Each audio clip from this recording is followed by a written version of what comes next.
Deodar police પરિવારે અંબિકાનગરે ગણપતિ બાપાની આરતી ઉતારી દર્શન કરી આશીર્વાદ લીધા।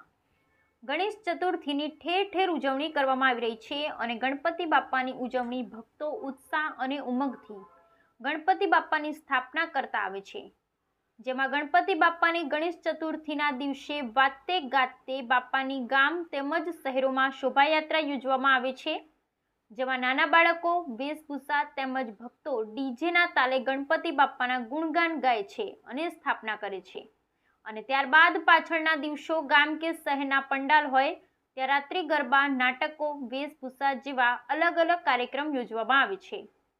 ત્યારે ગત રાત્રે અંબિકાનગર સોસાયટી ખાતે પોલીસ પરિવાર દ્વારા આરતી કરવામાં આવી હતી, જેમાં દિયોદર પોલીસ પરિવારમાંથી દિયોદર આઈપીએસ સુબોધ માનકર સાહેબ, દિયોદર નવા આવેલા પીઆઈ કે.એચ. બિહોલા સાહેબ તેમજ પોલીસ પરિવારની ટીમ અંબિકાનગરે ગણપતિ બાપાની આરતી કરી અને બાપાના દર્શન કર્યા હતા અને પધારેલા પોલીસ પરિવારને મંડળના યુવાનો દ્વારા સન્માનિત પણ કરવામાં આવ્યા હતા। ત્યારબાદ પધારેલ આઈપીએસ સુબોધ માનકર સાહેબ અને પીઆઈ કે.એચ. બિહોલા સાહેબે સોસાયટીના દરેકનો આભાર માન્યો હતો અને કહ્યું હતું કે અમારા પરિવાર દૂર આ પોલીસ ફરજ દરમિયાન આજે અમને એક ફેમિલી જેવું ફિલિંગ થાય છે અને અમને આજે અમારા પરિવાર સાથે ગણેશ ચતુર્થીની ઉજવણી કરતા હોય એવો અનુભવ થાય છે। Bureau report Dasharath B Prajapati, Deodar, Banaskantha. Ganpati Bappa मंगल मूर्ति। आप सभी को मेरा बहुत बहुत नमस्कार। मारी गुजराती हाल थोड़ी 19-20 है तो थोड़ी गुजराती और थोड़ी हिंदी में बात करशू, તમે સમજી લો तो बताओ, नहीं तो बीच बीच में हिंदी आती रहेगी।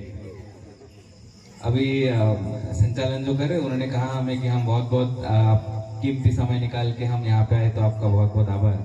जैसे लेकिन हमारे पीआई साहब ने कहा है, हमारे महाराष्ट्र में गणपति एक बहुत बड़ा फेस्टिवल है, बहुत बड़ा त्योहार है। पुणे में और मुंबई में आपने कई बार टीवी पे देखा होगा, नाम सुने होंगे शायद, लाल बाग सा राजा कहवाय। तो पुणे में एक છે દગડુ શેઠ હલવાઈ કરીને છે, तो मानाचा गणपति करके गणपति है।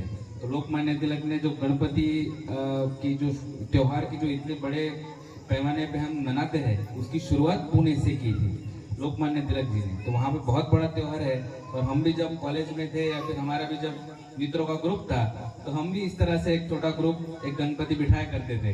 अभी वो मौका नहीं मिलता, लेकिन आपने वो बुला के हमें मौका दिया है, तो हम हमारे पुलिस परिवार की तरफ से मैं पर्सनली वैयक्तिक रीते आप सभी का आभार मानता हूँ कि आपने मुझे एक घर जैसा, मेरा घर यहाँ से लगभग 1200 किलोमीटर दूर है, 1200 से 1300 किलोमीटर दूर है, लेकिन यहाँ पे आपने मुझे एक घर जैसा समझा, इसलिए मैं आप सभी का बहुत बहुत आभार मानता हूँ। धन्यवाद। साथ ही साथ अभी आज एक मैं चाहता था कि एक आरती को भी आओ और साथ ही साथ आप सबसे मुलाकात भी हो। इसका एक ये कारण है कि आपने शायद सुना होगा पिछले 1-2 दिनों में कुछ बनाव बने, शायद आपने न्यूज में सुने होंगे, सूरत में कुछ बनाव बने, वडोदरा में 1-2 बनाव बने।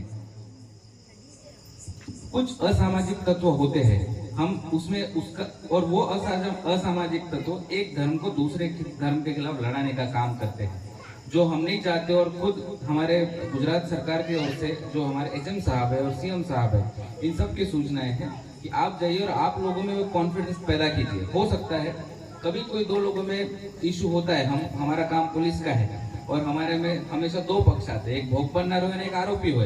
पुलिस બંને પક્ષોને ક્યારે પણ ખુશ નહીં કરી શકે, એક તો દુખી હોય બરાબર, એક મોસ્ટ જ્યાદાતર સિચ્યુએશન में આરોપી દુખી પક્ષ હોય, ભોગ બનનાર ખુશ પક્ષ હોય, પણ ક્યારેક હોઈ શકે કે કદાચ ભોગ બનનાર ને તો આરોપી હોય બરાબર। पर જે વખતે આપ લોકો અમારે પાસે આવે ફરિયાદ આપવા માટે, તો શું કહે કે સર આ ધર્મની લોકોની મારા ઉપર હુમલો કરે છે, જાનથી મારી નાખવાનો પ્રયત્ન કરો છે, એવું હોય તેવું હોય। तो हम भी सबसे पहले यही पूछते कि पहले तो ये बोलना बंद कीजिए आप कि उस धर्म के इंसान ने हमारे धर्म के इंसान पे मारा है। ये हो सकता है कि जैसे किशोर भाई पत्रकार है, हो सकता है कि मैं बोलूंगा कि किशोर भाई ने मुझ पे हमला किया। अभी ये नहीं बोलूंगा कि मैं किशोर भाई सो फलाना धर्म के आदमी ने फलाना धर्म के आदमी पे मुझ पे हमला किया। बोलने का मतलब क्या है, कोई भी जब बनाव बनता है तो 2 लोगों के बीच का होता है, 2 धर्मों के बीच का नहीं होता। इसलिए मैं जानता हूँ कि खास करके हमारे बनासकांठा में ऐसे कोई पिछले 25-30 सालों में ऐसा कभी भी बनाव नहीं बना है कि जिसके लिए हमें ये आके आपको समझाना पड़े, फिर भी हम एक औपचारिकता समझते हैं, फॉर्मेलिटी समझते हैं कि आपके बीच में आए और आप सबको इस चीज से एक अवगत किया जाए। हमारी आस्था है गणपति बापा पे, लेकिन गणपति बापा से हम क्या सीखते हैं? जब आप में से कितने लोगों को पता है कि महाभारत किसने लिखा है? सबसे पहले जो महाभारत की शुरुआत होती है, महाभारत किसने लिखा था? महाभारत गणेश नहीं लिखा था, उसको पता है। किसने लिखा था भाई महाभारत? गणेश ने लिखा था महाभारत। बहुत बढ़िया, आगे बढ़ाओ इसके लिए एक बार, है ना।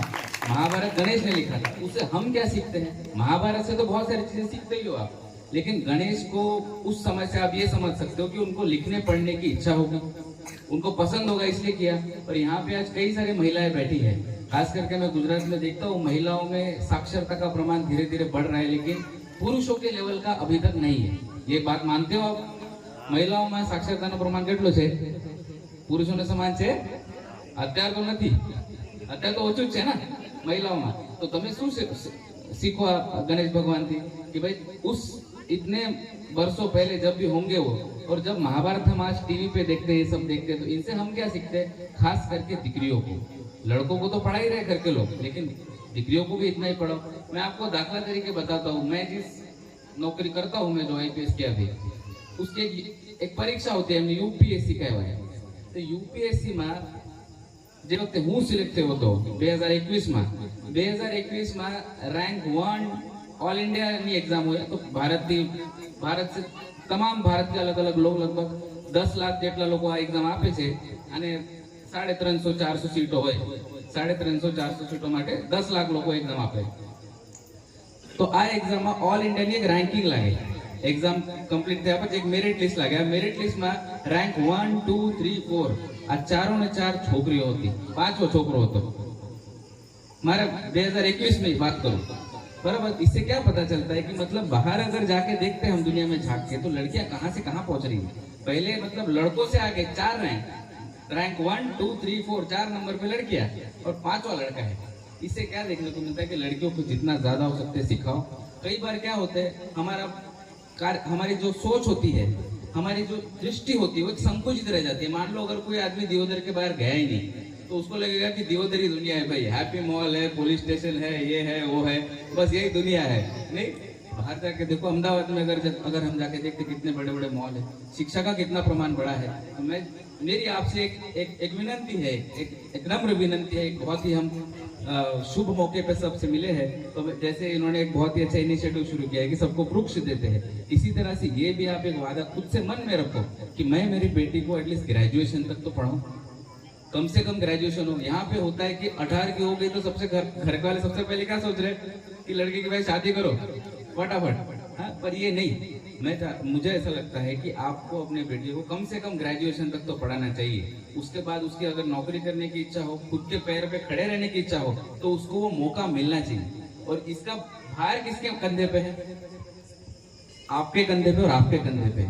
जो अभी ये जो बच्चे हैं, इनके कंधे पे वो भार नहीं है, हमारी जो पहले की पीढ़ी थी उन पे ये सारा भार है कि हमारी बेटियां आगे जाके पढ़े सीखे। और जिस तरह से हम बनाव देखते हैं, कोलकाता में आपने शायद देखा होगा, कोलकाता में जो बनाव बना, जो भी बलात्कार का बनाव बना था, एक बड़ा घृण अपराध उन्होंने किया है। इन सब में जनरली हम दोष किसको देते हैं? लड़कियों को दोष देते हैं। या फिर मैं आपको एक दाखला तरीके एक और एग्जांपल बताता हूँ। मैं अभी घर पे मेरे वाइफ के साथ यही बात कर रहा था कि यहाँ पे लड़कियां जो 15, 16, 17 साल की जो लड़कियां होती है, उनमें भाग जाने का प्रमाण बहुत है। वो किसी के साथ भाग जाएगी, फिर पुलिस में आके रिपोर्ट होती है, किसकी? अपहरण की रिपोर्ट है। वैसे तो वो मर्जी से गई होती है, लेकिन अपहरण कायदे में ऐसी जोगवाई कि 18 साल के नीचे उसका भले मर्जी से की, उसकी मर्जी को ग्राह्य नहीं रखा जाता। ऐसा क्यों होता है? लेकिन सोचा है लड़कियां इतना क्यों जाती है? क्योंकि माँ बाप ने बोल के रखा है कि भाई देखो 18 हो जाए कि 100 हमने एक लड़का ढूंढ रखा है, उससे शादी कर लेना। शायद उस लड़की को पसंद नहीं है, वो लड़का नहीं होता है, इसलिए वो लड़की चली जाती है। उसको लगता है कि मुझे XYZ नहीं पसंद, मुझे मगन नहीं पसंद है, मुझे छगन पसंद है, तो मुझे भाई छगन के साथ जाना है। लेकिन मगन पे फोर्स कौन कर रहा था? हम परिवार वाले कर रहे थे, हमारा समाज कर रहा था। और दोष किसको दिया जा रहा है? वो लड़की को दिया जा रहा है कि तू क्यों भागी।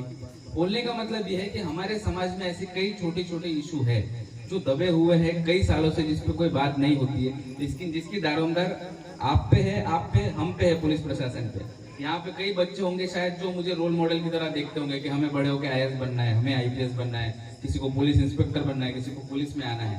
तो वो अगर एक रोल मॉडल तरीके से आज मेरे जो बोलने पे अगर उसको थोड़ा सा लगता है कि नहीं मैं बड़ा होके मेरी सोच बदलूंगा, मैं लड़कियों की तरफ ऐसे जो कोलकाता में जिस तरह का बनाव बना है उस सब में नहीं जाऊंगा और मैं खुद की ग्रोथ पे, खुद के शिक्षण पे, खुद के माता पिता के सम्मान पे, इन पे ज्यादा फोकस करूंगा। तो आज का ये हमारा आरती करने का जो मकसद है वो पूरा हुआ। सिर्फ भक्ति बंद आंखों से नहीं होती, भक्ति बंद आंखों से नहीं होनी चाहिए, भक्ति खुली आंखों से ही होनी चाहिए और समय अनुसार होनी चाहिए। फिर इससे एक बार मुझे बहुत अच्छा लगा, आप सबने इतना अच्छा कुर्ता पहना है, बड़ा अच्छा उसमें डिजाइन है और मुझे बिल्कुल, मैं आपको दिल से कह रहा हूँ कि मुझे वो पुराने दिन याद आ गए कॉलेज के, जब हमारा भी खुद का एक छोटा सा ग्रुप था लड़कों का और हम गणपति की स्थापना करते थे। कल से हमारा भादरवी पूनम का मेले का बंदोबस्त शुरू हो रहा है, पुलिस का, ज्यादातर पुलिस वहीं रहेगी, मैं भी जा रहा हूँ, इसलिए मेरे पास आज का ही अभी का ही मौका था कि जब मैं आके आरती कर सकता था, इसलिए मैंने सोचा कि आज आरती भी करते और आप सबसे एक बार मुलाकात भी होगी। बाकी हमारा काम, एक लोकशाही का देश है हमारा भारत, आपने खाकी नहीं पहनी है, हमने खाकी पहनी है, बस इतना ही फर्क है। आप भी एक सिटीजन है, हम आप भी તમે પણ એક નાગરિક છો, અમે પણ એક નાગરિક જ છીએ, બરાબર? ખાલી એક રોલ આપેલ છે સરકાર કે આ તો પોલીસ, આ તમારું રક્ષણ માટે છે, તો રક્ષણ માટે તમારો પણ કંઈ ફરજ હોય કે ભાઈ તમે કોઈ પણ ઇસ્યુ હોય તો તરત જ અરજી આપો। ટ્રાફિકનો એક મૂળભૂત પ્રશ્ન હોય। अगर मैं आपको एग्जाम्पल बता दूं, बनासकांठाમાં एक आश्रे 35 લાખની લોકસંખ્યા છે અને બનાસકાંઠાની પોલીસની સંખ્યા કેટલી છે? 2,500। होमगार्ड અને जीआरडी એડ કરી દો તો 3,000 થઈ જાય। 3,000 35 લાખની પાછળ, તો 1,500 લોકોની પાછળ એક પોલીસ વાળો છે। 1,500 લોકો ઉપર એક પોલીસ વાળો કંટ્રોલ કરી શકે, એક પોલીસ વાળો 1,500 લોકોને? તો જ્યાં સુધી તમે લોકો અમે સપોર્ટ ના કરો ત્યાં સુધી એક પોલીસ વાળો કાંઈ જ ન કરી શકે, बराबर? तो एवं छोटे छोटे इश्यू है। एक तो ट्राफिक नो प्रश्न है, हेलमेट पहरो, गाड़ी सारी रीते रॉन्ग साइड ना चलाओ, अकस्मात थी जाए तो तमे कोई पाछळ ना लाई सके, भले फरियाद थी जाए आरोपी ऊपर, पर तमारो जीव कोई वापस लाई सके? पुलिस पण ना लावी सके, डॉक्टर साहेब पण ना लावी सके। एवं कई मूलभूत फरजो है, तमे फर्ज, तुम्हारो फर्ज निभाओ, अमे अमारो फर्ज निभावीए छीए, बराबर? बाकी आप सबने मुझे बुलाया, इतना मान सम्मान दिया और मुझे घर जैसा फिर से एक बार फील कराया, इसके लिए आपका बहुत बहुत धन्यवाद। जय हिंद।